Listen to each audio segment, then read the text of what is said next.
ಮಾನ್ಯ ಪೌರಾಯುಕ್ತರು ಈ ಊರಿನ ಮಗಳು ಬಂದು ನಮಗೆ ಡಿ ಸಿ ಹತ್ರ ಮಾತಾಡಿದ್ದೀನಿ, MLA ಅವ್ರ ಹತ್ರ ಮಾತಾಡಿದ್ದೀನಿ. ನಾವು ತುರ್ತಾಗಿ ಈ ಬಗ್ಗೆ ಕ್ರಮ ವಹಿಸ್ತೀವಿ ಅಂತಾರೆ.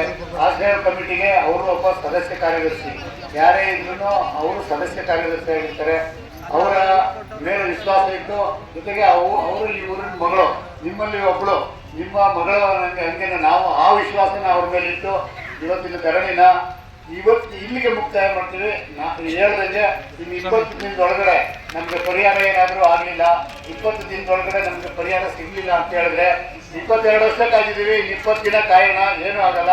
ಇನ್ನು 20 ದಿವಸ, ಇವತ್ತು 31, ಮುಂದಿನ ತಿಂಗಳು 20ನೇ ತಾರೀಕು ಒಳಗಡೆ ನಮಗೆ ಪರಿಹಾರ, ಇದ್ರ ಬಗ್ಗೆ ಸೂಕ್ತ ಪರಿಹಾರ ನಮ್ಮ ಸಮಿತಿ ಮುಖಾಂತರ ಆಗಲಿ, ಆಶ್ರಯ ಕಮಿಟಿ ಯಾರ್ಯಾರಿಗೆ ಹಕ್ಕುಪತ್ರ ಸಿಗ್ತದೆ ಅವ್ರಿಗೆ ಮಾಹಿತಿ ರವಾನೆ ಆಗಲಿ. ಇನ್ನು ಮುಂದಿನ ತಿಂಗಳು 20 ದಿನವರೆಗೆ ನಮಗೆ ಮಾಹಿತಿ ಸಿಗಲಿಲ್ಲ ಅಂದ್ರೆ 22ನೇ ತಾರೀಕು ಪುನಃ ಇದೇ ರಾಜ್ಯದಲ್ಲಿ ಪುನಃ ಇದೇ ರೀತಿ ಧರಣಿ ಸೇರಿ ಪ್ರತಿಭಟನೆ ಮಾಡಿ, ಅವಾಗ ಯಾರ್ಯಾರು ಇವತ್ತು ನಮಗೆ ದಾಸವಾದನೆ ಕೊಟ್ಟರೆ ಇವತ್ತು ನಾವು ಯಾರಿಗೂ ಧಿಕ್ಕಾರಕ್ಕೆ ಹೋಗಿಲ್ಲ, ಮನವಿ ಮಾಡಿದ್ದೀವಿ.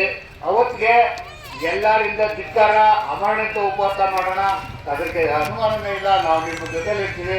ಇವತ್ತು ಯಾರಿಗೂ ನಾವು ಮನವಿ ಮಾಡ್ತಾ ಇದೀವಿ, ನಮಗೆ ಪೊಲೀಸ್ ಆಯ್ತು ಅಂತ ನಾವು ಯಾರಿಗೂ ಧಿಕ್ಕಾರಕ್ಕೆ ಹೋಗಿಲ್ಲ. ಅದೊಂದು ಮನಸ್ಸು ಇಟ್ಕೊಳ್ಳಿ.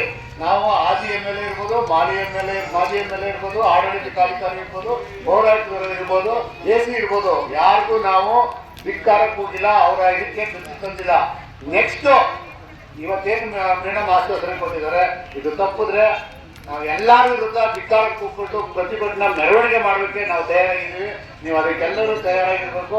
ನಾವು 20ನೇ ತಾರೀಕು ಗಡುವು ಕೊಡ್ತಾ ಇದೀವಿ. ಏನು ಮೇಡಮ್, ಮುಂದಿನ 20ನೇ ತಾರೀಕು ಒಳಗಡೆ ನಮಗೆ ಒಂದು ಪರಿಹಾರ ಏನಾಗುತ್ತೆ, ಆಶ್ರಯ ಕಮಿಟಿ ಏನಂದ್ರು, DC ಏನಂದ್ರು ಅನ್ನೋದ್ರ ಬಗ್ಗೆ ಎಲ್ಲರೂ ಗಮನಕ್ಕೆ ಕೊಡಬೇಕು.